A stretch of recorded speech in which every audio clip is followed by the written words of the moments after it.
Ну тоді як і чим рахувати Закарпаття частю СРСР, УРСР, а нині в Україні? Єдиний документ приналежності Закарпаття Подкарпатської Руси до України – результати двоєдиного державотворчого референдуму 1 децембра 91 року, де 92,5% людей, жителів краю, проголосували на плебісциті, тобто тайне голосування, за створення нової держави незалежної України, яка раніше ніколи не существувала. І 78% проголосували, це в основному були русини, за спеціальний автономний статус Закарпаття в составі нової, создающоїся поки України. Тобто за воссоздання до совєтського, до радянського, до українського статусу Закарпаття як Національної Республіки Подкарпатська Русь. Удивительно, обзивки русинов Закарпаття в той час, коли готовився той референдум, і желаючих мати автономію називали сепаратистами, то ті обзивки не мали просто смисла. Бо їх обзивки сепаратистами, той, що русинів називали сепаратистами, і ще не существуючої України, держави, то удивительно, яка була така тоді команда комуністів, тоді, котрі творили той референдум, щоб не дати Закарпаттю, Подкарпатській Русі, вернути свій статус. Ну, як поляки судили лемков-русинов за те, що вони провозгласили свою Лемковську-Руську республіку, але вони її проголосили до того, як сама Польща встановила свій державний статус. І коли судили лемків-русинов на суді, то їх судили за ізмену родині Польщі, котрої ще не було. І русинов називали тоді, в 91-му році, сепаратистами нової держави, якої ще не було. Безсмислиця. Но безсмислиця завжди була у тих націоналістів і донині. Коли слухаєш їх, то таке впечатлення, як будто там яка шизофренія розділяє, бо одно говорять, а друге роблять. Однак влада України не ратифікувала ні договор від 29 июня 45 року, що може читати положительним. Ми з тим согласні. Но, на жаль, сам державотворчий референдум в повній мірі нова держава Україна і власті, близорукі власті, грубо і безумно проігнорували. Особливо другий пункт регіонального законного по закону від 03 июля 91 року закону УССР про референдум республіканський і місцевий, референдуму Всезакарпатського, результати котрого і донизька легітимні, но не визнані або ігноруються. Цим Київ создав собі неопродолимі проблеми.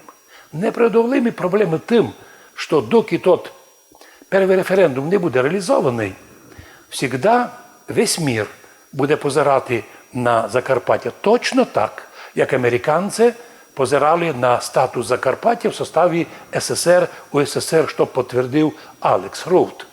Американці йому повіли, ки ти родився у 78-му, значить ти родився на території Чехословакії. І нині світ дивиться, що буде робити Київ, якщо не реалізує референдум, не прийме до уваги волю народу, та би випустив усіх націоналістів у масках із зброєю, ніч не зробить. Тому що недавно виборча комісія України, коли споминала про той референдум, заявила, що результати референдуму вступили в силу, і їх невозможно відмінити.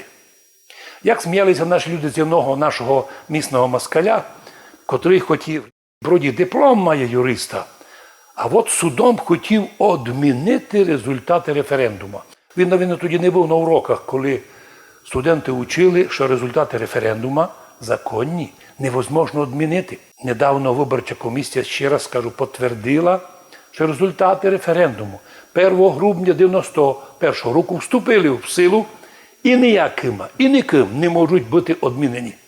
Тобто, воля народу нашого Закарпаття в другому пункті референдуму є легітимна і юридично в силі.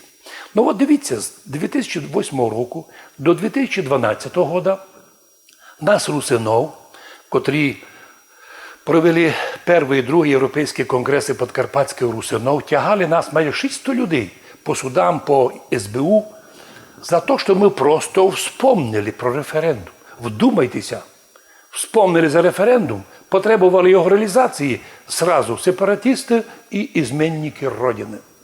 За подобні бесіди і днесь судять. Ну, вже не як сепаратисти, а увидели, що то маловато. Ізменники Родини.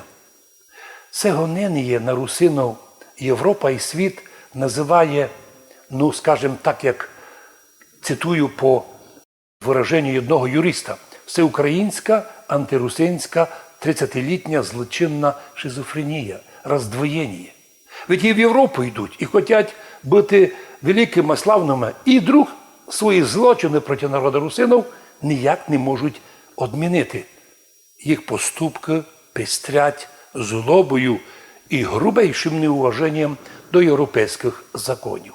А всім, хто їм правду в очі каже, дзвонять у спецслужби, а ті, як піонери, єсть, возбуждають головне діло.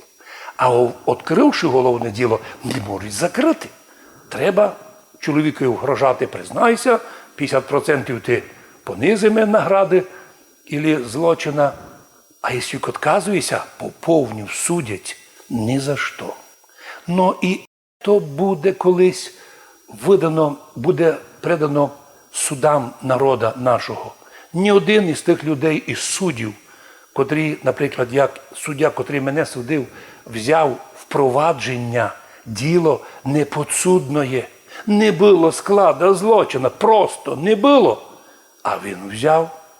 Нас не цікавить, заставили ти, не заставили, щось був довжен, але його 4-річні тягання у судах свідчили про те, що уже тоді держава засвідчила зруйновану судову систему. Правда, потім теперішня говориш, при Януковичу була. Ні. При Януковичу мене суд судив, і всі повірили націоналісти, добрий Янукович, бо судив русинов.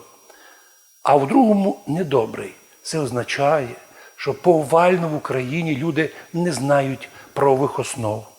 А значить, коли їх випускають тих хлопчиків на вулицю в масках, ясно, що за гроші їх пускають.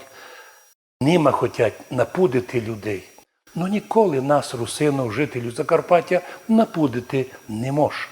Бо ми просто кажемо правду. Є референдум, є його наслідки правові. І які би москалі у нас не приходили тут правити, демонструючи свою неграмотність, правову неграмотність, ми ще раз напоминаємо в'єдно з виборчою комісією в Україні, що результати референдуму з моменту їх опублікування органом, який їх проводив, вступають в силу і приймають силу закона. А тому не треба було просити Верховну Раду внести зміни в Конституцію. Автоматично ся мали вкласти без всяких умов. Уви, 30 років происходить ігнорація.